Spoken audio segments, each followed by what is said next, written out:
Hello दोस्तों, जय हिंद। दोस्तों, हम लोग 10th क्लास के बायोलॉजी का काफ़ी कह सकते हैं कि एक महत्वपूर्ण जो टॉपिक है, उसको हम लोग देख रहे हैं। तो पिछले क्लास में हम लोग देखे थे कि मनुष्य का जो पाचन तंत्र है, वो क्या है और उसके बारे में हम लोग जो है कि जानने का प्रयास कर रहे हैं, ठीक है? तो आज देखेंगे, इससे संबंधित कर सकते हैं कि जो प्रश्न बन सकता है या जो जानकारी निकल सकता है, उसको हम लोग जानने का प्रयास करेंगे। तो मनुष्य का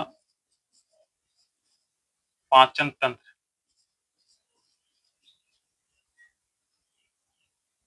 ठीक है? तो देखिए, हम लोग जैसा कि देखे थे कि मनुष्य का पाचन तंत्र क्या है। तो पाचन मतलब समझ रहे हैं, है ना? कि जो हम लोग खाना खाते हैं, तो खाना क्या होता है? तो खाना जो है कि जटिल रूप में रहता है। जटिल का मतलब ठोस रूप में रहता है ना, जैसे चावल, दाल, सब्जी, रोटी, ये सब किस रूप में है? ठोस रूप में है। तो जटिल से सरल में क्या है? बदलना। उसको क्या कहते हैं? पाचन कहते हैं। तो ध्यान रखना है कि पाचन किसको बोलते हैं। तो भोजन के जटिल रूप को सरल रूप में परिवर्तित होना, उसे क्या कहते हैं? पाचन कहते हैं। क्योंकि देखिए, हमारा जो शरीर है, वो काफ़ी छोटी-छोटी कोशिकाओं से मिलकर के बना हुआ है और उन्हीं छोटी-छोटी कोशिकाओं से हमारी जीवन जो है चल रहा है।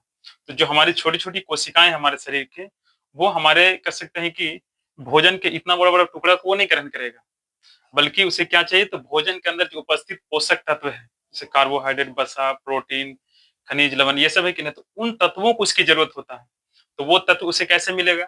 तो जो हम लोग खाना खाते हैं जटिल रूप में, तो वो खाना हमारे शरीर के अंदर सरल रूप में क्या है? बदलता है और उस भोजन के अंदर उपस्थित पोषक तत्व जो होता है, उसे हमारा शरीर क्या करता है? अवशोषित करता है और फिर उसे हमारे शरीर के सभी कोशिकाओं को क्या दिया जाता है, जिससे सभी कोशिकाएँ उन पोषक तत्वों को ग्रहण करके हमारे शरीर की जो जैविक क्रिया है, उन जैविक क्रिया को निरंतर क्या करता है? बनाए रखता है, ठीक है? तो ध्यान रखेंगे कि पाचन क्या है? तो भोजन के जटिल रूप से, यानी भोजन के जटिल कह सकते हैं कि रूप से सरल रूप में परिवर्तित होना, उसे क्या कहते हैं? तो उसे पाचन कहते हैं। और हम लोग देखिए, खाना खाते हैं, ठीक है? तो जिस तरह से खाना खाते हैं, क्या उसी तरीका से बाहर निकलता है? नहीं। तो वो एक अलग रूप में बदल करके क्या निकलता है। तो ये सारी चीज़ को हम लोग ध्यान रखेंगे। अब देखिए, तंत्र क्या होता है? तो किसी भी काम को करने की जो व्यवस्था होती है, चाहे वो बाहर हो या अंदर, तो उसको तंत्र के नाम से जाना जाता है। तो पाचन, तो मनुष्य का पाचन तंत्र क्या है? तो मनुष्य में भोजन के पाचन के लिए जो विकसित अंग है, या मनुष्य में जिन अंगों की सहायता से भोजन का पाचन होता है, तो उसे मनुष्य का पाचन तंत्र कहा जाता है। अब देखिए, इसमें हम लोग देखे थे कि मनुष्य और जो भी उच्च श्रेणी के जो जीव होगा, ठीक है? तो उसमें आपको जो है कि पाचन तंत्र वगैरह देखने के लिए मिलता है। जैसे गाय, बैल, है ना? शेर, कुत्ता, ये सब बड़े-बड़े जो जीव होगा, उसमें आपको ये सारी चीज़ देखने के लिए मिलेगा। तो ये चीज़ हम लोग यहाँ से ध्यान रखेंगे। अब देखिए,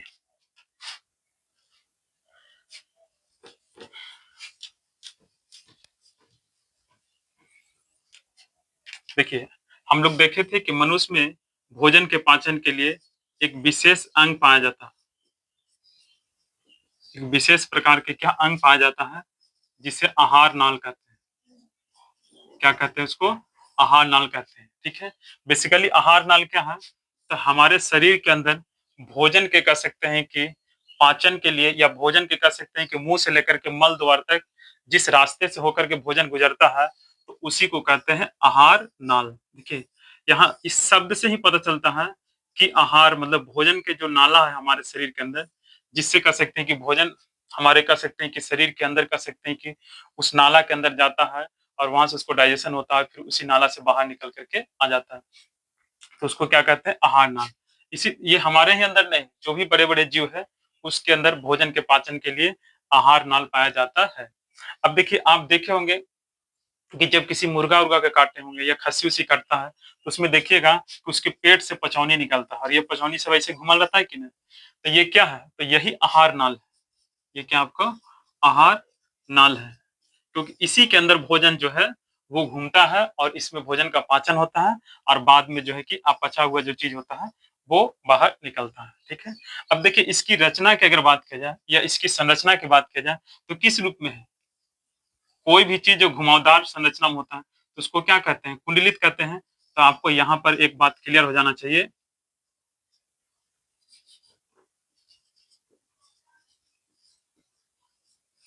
कि आहार नाल की संरचना कैसा होता है, कुंडलित होता है। क्योंकि इसको सिंपल समझिए कि हम लोग जब मुर्गा को काटते हैं तो उसका पचौनी निकालते हैं ना, उसी पचौनी में उसका खाना वगैरह जाता है और पचता उचता है। और पचौनिया कैसा होता है, घुमावदार होता है। तो जो भी घुमावदार रहेगा उसको क्या कहा जाएगा, कुंडलित। उससे हम लोग ध्यान रखेंगे कि आहार नाल की जो संरचना होता है वो किस रूप में होता है, कुंडलित रूप में होता है। ठीक है, कुंडलित मतलब जो घुमावदार रहेगा। तो यहाँ पर एक ऑब्जेक्टिव कंप्लीट हो जाएगा। आहार नाल की लंबाई हम लोग कितना देखे थे, तो 8 से 10 मीटर। कितना था, 8 से 10 मीटर। ठीक है, अब सोच लीजिए ये हमारे शरीर से भी काफी लंबा होता है, लेकिन ये घुमावदार रहता है, इसलिए हमारे पेट में ये एडजस्ट हो जाता है। ये ध्यान रखिए।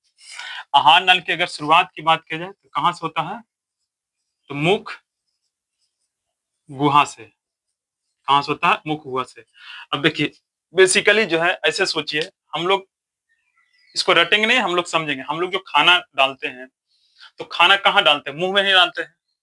ठीक है, तो यहीं से ना भोजन का पाचन शुरू हो जाता है। मुंह में डालते हैं तो हम लोग रोटी थाली में जो रहता है वो कैसा रहता है, वो एक ठोस रूप में रहता है। जैसे ही उसको मुंह में डालते हैं तो मुंह के दांत वगैरह सब मिलकर उसको कुच देता है। तो अब वो रोटी रोटी नहीं थोड़ी रहा, अब वो लेई के रूप में बन जाता है, गोंद के रूप में बन जाता है कि नहीं। तो देखा जाए तो भोजन के पाचन की शुरुआत कहाँ से हो जाता है, मुंह से हो जाता है।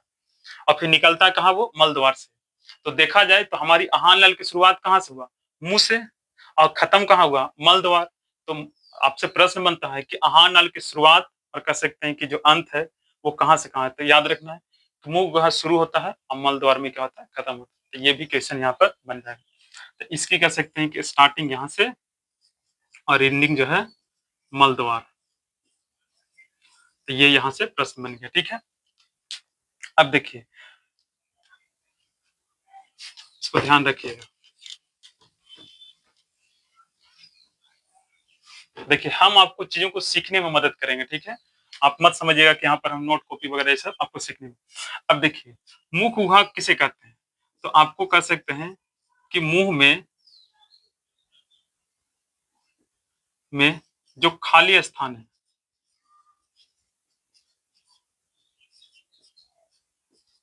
उसको क्या कहा जाएगा, मुख गुहा कहा जाएगा। मुंह में ये जो खाली स्थान है जिसमें हम लोग खाना डालते हैं, तो ये क्या कहलाएगा, मुख गुहा।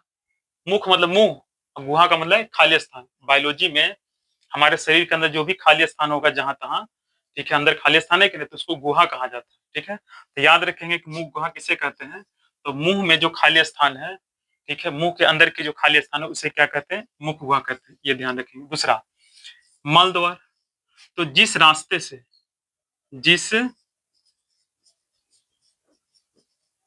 रास्ते से मल बाहर निकलेगा, कहाँ निकलेगा, बाहर निकलता है, तो उसको क्या कहा जाएगा, मल द्वार। द्वार का मतलब क्या होता है, रास्ता। ठीक है, तो क्लियर हो गया। तो यहाँ दो चीज हम लोग यहाँ पर सीखे। अब देखिए आगे क्या है,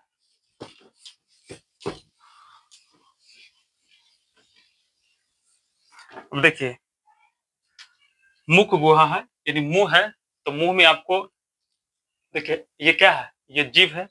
तो यहाँ पर एक चीज ये भी आता है कि जीभ किसे कहते हैं।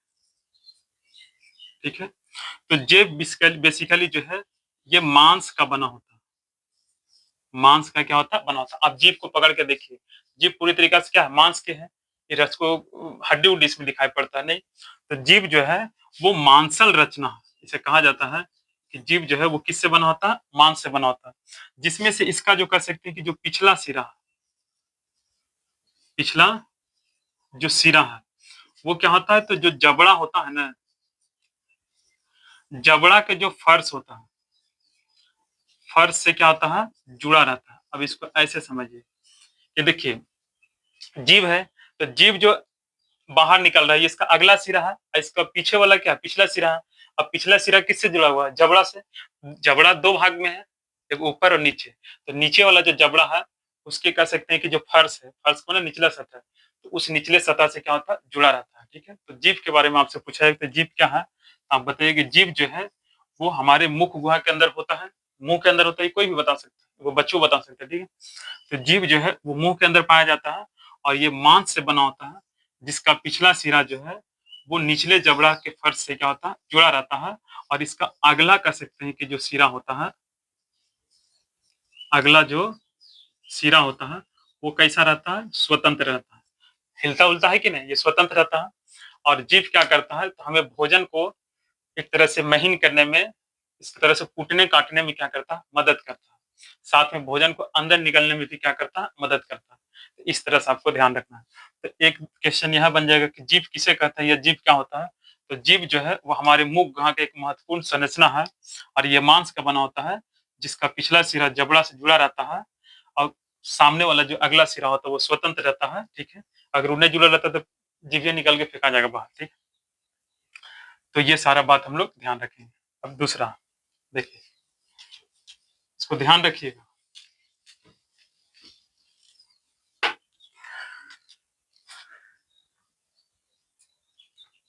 देखिए, मुंह में जीभ भी होता है, दांत भी होता है, ये सब सब एक एक करके हम लोग जानेंगे। अभी जीभ के बारे में देखें, फिर देखेंगे दांत के बारे में। लेकिन अभी जीभ से जुड़ा हुआ एक और बात है जिसका नाम है स्वाद कलियां। स्वाद कलियां, देखिए स्वाद क्या है। तो हम लोग जो खाना खाते हैं तो खाना में जो खट्टा मीठा तीता, ये जो है वो क्या है, भोजन का स्वाद है। ठीक है, इस स्वाद का पता कैसे चलता है, तो हमारा कह सकते हैं कि जो जीभ होता है, हमारा क्या होता है, जीभ। तो जीभ के ऊपरी सतह पर छोटा छोटा कह सकते हैं कि अंकुर होता है। ठीक है, और यही अंकुर से हमें स्वाद का पता चलता है। ठीक है, तो उसी को स्वाद कलियां कहते हैं। कली का मतलब क्या होता है, छोटी छोटी, हम लोग कैसे फूल के जो छोटी जो पंखुड़ी होता है उसको क्या कहते हैं, कलियां कहते हैं कि नहीं। तो उसी तरीका से स्वाद कलियां एक क्वेश्चन बनता है। आप कहिएगा कि जीभ की सतह पर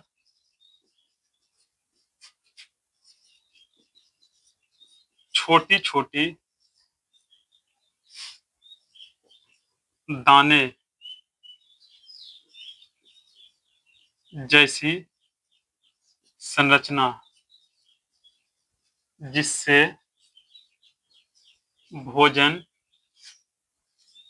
की स्वाद, ये जो खट्टा मीठा का पता चलता है, उसे क्या कहते हैं, स्वाद कलियां कहते हैं। तो एक क्वेश्चन ये बन गया कि स्वाद कलियां किसे कहते हैं।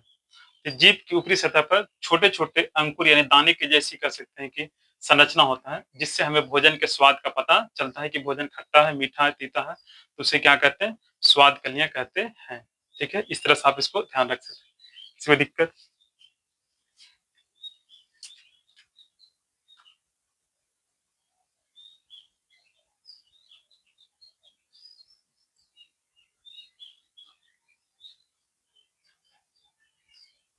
ठीक है, तो इसको ध्यान रखें। अगला,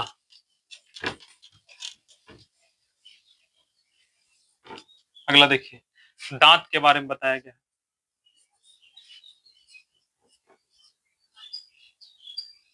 देखिए, दांत जो है वो हमारे शरीर के कह सकते हैं कि कठोर संरचना होता है। ठीक है, ये होता कहाँ है बेसिकली, तो हमारा कह सकते हैं कि जो मुंह है, तो मुंह में दो जबड़ा पाया जाता है,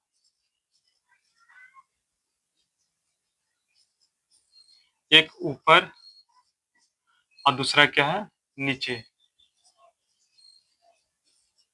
ठीक है, और यही दोनों जबड़ा के कारण जो है कि मुंह खुलता है और बंद होता है।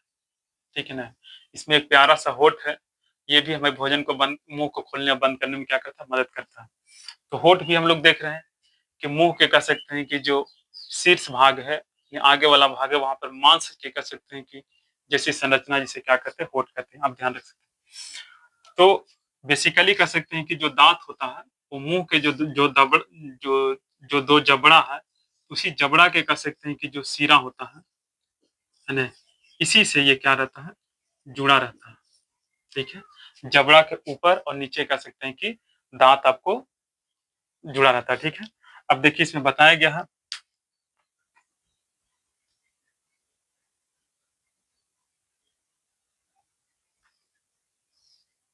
अब देखिए, दांत जो होता है वो मुंह के दोनों जबड़ा से क्या होता है, जुड़ा रहता है, जिसमें कह सकते हैं कि जो मसूड़ा होता है उस मसूड़ा से क्या होता है, जुड़ा रहता है। तो दांत जो होता है वो किससे जुड़ा रहता है, तो मसूड़ा से जुड़ा रहता है। ठीक है, फिर इसमें दांत के कह सकते हैं कि जो जो दांत के कह सकते,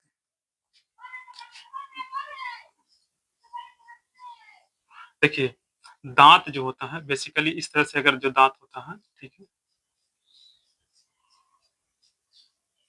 तो दांत का जो भाग कर सकते हैं कि मसूड़ा के अंदर कर सकते हैं कि धंसा रहेगा, तो वो कहलाएगा दांत का एक तरह से जड़ कहलाएगा। ठीक है, और जो भाग ऊपर निकला हुआ रहेगा तो उसको सिर या तो फिर उसे शिखर, सिर या फिर उसे शिखर कहा जाता है। तो ये भी ध्यान रखेंगे कि मसूड़ा क्या होता है। तो मसूड़ा जो है वो बेसिकली कर सकते हैं कि जबड़ा का दोनों तरफ के कर सकते हैं कि जो संरचना जिसमें दांत जो होता है वो क्या होता है, तो जबड़े से क्या रहता है, जुड़ा रहता है। ठीक है, तो आपको मसूड़ा क्या होता है, तो जबड़ा का वह भाग जिसमें दांत क्या होता है, धंसा रहता है, तो उसको क्या बोलते हैं, मसूड़ा। अब इसमें ध्यान रखिएगा कि जो दांत का जो भाग मसूड़े में घुसा रहता है वो दांत का जड़ कहलाएगा, और जो भाग ऊपर निकला रहता है तो वो दांत का सिर या उसे शिखर कहा जाता है। ये भी ध्यान रखेंगे। ठीक है, उसके बाद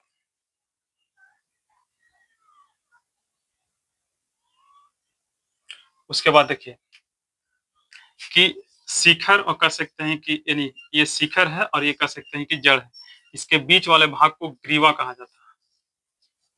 क्या कहते हैं इसको, ग्रीवा कहते हैं। तो यहाँ तीन चीज याद रखेंगे दांत से संबंधित। सबसे पहले तो हम लोग देखें कि दांत जो है वो क्या है, तो दांत जो है कि मनुष्य के अंदर कह सकते हैं कि मुख गुहा के अंदर ये पाया जाता है, और ये कह सकते हैं कि कठोर होता है। और मनुष्य में जो कह सकते हैं कि जो मुख गुहा यानी जो जबड़ा होता है, ठीक है, जबड़ा कितना होता है, दो, एक ऊपर और नीचे, और उसी जबड़े के कह सकते हैं कि चारों तरफ जो होता है वो उसकी कह सकते हैं कि जो मसूड़ा होता है उससे क्या होता है, जुड़ा रहता है। दांत का जो भाग मसूड़ा में धंसा रहता है उसे जड़ कहते हैं, जो बाहर निकला रहता है उसे सिर या शिखर कहते हैं, और उसके बीच वाला भाग को ग्रीवा कहा जाता है। तो इतना बात इसको ध्यान रखें। उसके बाद देखिए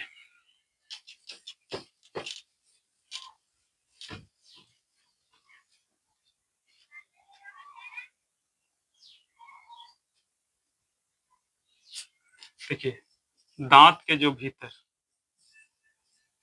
एक कह सकते हैं कि गुहा होता है। गुहा को मतलब क्या होता है कि दांत के अंदर जो खाली स्थान होगा, ठीक है, वो क्या कहलाएगा, वो दांत दंत गुहा कहलाएगा। ठीक है, इसके अंदर जो पाया जाएगा कह सकते हैं कि अर्ध पदार्थ पाया जाएगा, तो उसको कहा जाएगा दंत मज्जा।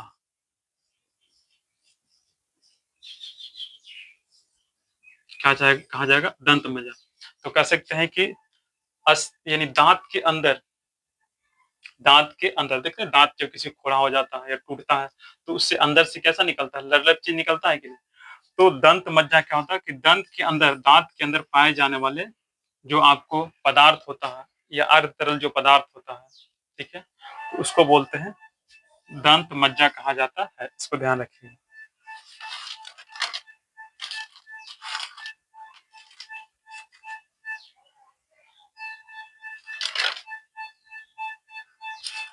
अब देखिए दांत जो है वो जिस अस्थि से तैयार होता है उसको दंत अस्थि कहते हैं। क्या कहते हैं उसको, दंत अस्थि कहा जाता है। और दांत की जो अस्थि होता है वो,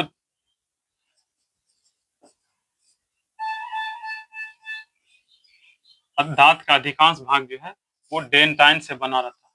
किससे बना रहता है, डेंटाइन से बना रहता है। ठीक है, ठीक ना, इसलिए आप देखे होंगे कि दांत के डॉक्टर को डेंटिस्ट कहते हैं। क्या कहते हैं इसको, डेंटिस्ट। तो दांत का जो अधिकांश भाग होता है वो किससे बना रहता है, डेंटाइन से। ठीक है, बात समझ रहा है कि नहीं। क्या आप दांत के कोलगेट वगैरह खरीदे जाते थे, सेंसोडेन ये सब लिखा रहता है कि नहीं। तो ये ध्यान रखिएगा कि दांत अस्थि किसको बोलते हैं, तो दांत की जो हड्डी होता है उसे दंत अस्थि कहते हैं, और इसका अधिकांश भाग किससे बना रहता है, डेंटाइन से। ये बात ध्यान रखना। उसके बाद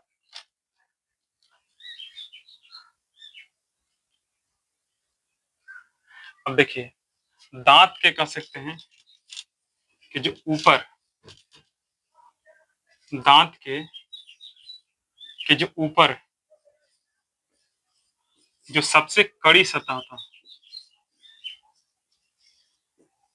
उसको कहते हैं, उसको कहा जाता है इनामेल। क्या कहते हैं उसको? इनामेल। इनामेल जो है वो दांत का सबसे कठोर भाग है, सबसे कठोर परत है, या कह सकते हैं कि भाग है। तो दांत की जो ऊपरी सतह होता है जो सबसे कठोर होता है तब ना हम लोग खाना वाना खाते हैं उसमें कंकड़ उकड़ भी चल जाता है तो उसको तोड़ देता है, तो वो उसका नाम क्या है? इनामेल। क्या बोलते हैं उसको? इनामेल। तो यहाँ पर दो तीन प्रश्न बनेगा कि जो दांत के जो अधिकांश दंत अस्थि को क्या बोलते हैं? डेंटाइन। दंत अस्थि क्या कहते हैं? डेंटाइन। या दांत के अधिक भाग किससे बना रहता है? अधिकांश भाग जो है वो डेंटाइन का बना रहता है। दांत की ऊपरी सतह जो सबसे कठोर होता है उसको क्या कहते हैं? इनामेल। तो ये एक प्रश्न बनेगा कि इनामेल किसे कहते हैं? तो दांत के सबसे ऊपरी परत जो काफी कठोर होता है उसको इनामेल कहा जाता है। तो ये सारा बात हम लोग ध्यान रखेंगे, ठीक है। उसके बाद एक मनुष्य में अगर बात की जाए तो दांत का काम क्या होता है? तो ये भोजन को चबाने और जो काटने में क्या करता है ये, या पीसने में मदद करता है। एक वयस्क मनुष्य में दांतों की अगर संख्या की बात की जाए तो 32 होता है। कितना होता है? 32। आगे हम लोग दांत के बारे में और डिटेल में पढ़ेंगे कि दांत कैसे कैसे, कौन सा दांत के क्या काम है, और दांत कितने प्रकार के हैं? 4 प्रकार के, ठीक है। दांत कितने प्रकार के होता है? 4 प्रकार के। तो ये आपको ध्यान रखना है कि मनुष्य में दांत कितने प्रकार के? 4 प्रकार के। और टोटल दांतों की संख्या कितना होता है? 32। किसमें? वयस्क व्यक्ति जिसकी उम्र 18 वर्ष से ऊपर चला गया, ठीक है। बाकी दांत का काम क्या होता है? तो भोजन को चबाने और काटने में मदद करता है। पिछले वीडियो में पिछले का सॉरी अगले वीडियो जो कह सकते हैं कि अगले वीडियो में हम लोग जो है कि दांत के बारे में थोड़ा डिटेल रूप में देखेंगे कि दांत जो है वो 32 है तो कैसे कैसे है और वो कितने प्रकार के हैं, ठीक है, और किस दांत का क्या काम है इसको हम लोग डिटेल में जानेंगे। लेकिन यहाँ पर जो कर सकते हैं कि बात हम लोग डिस्कस किए हैं ये भी बात हमारे एग्जाम के लिए काफी क्या महत्वपूर्ण है, जिसमें हम लोग देखें कि दांत क्या होता है। दांत का अधिकांश कह सकते हैं कि जो भाग है वो किससे बना रहता है? डेंटाइन से।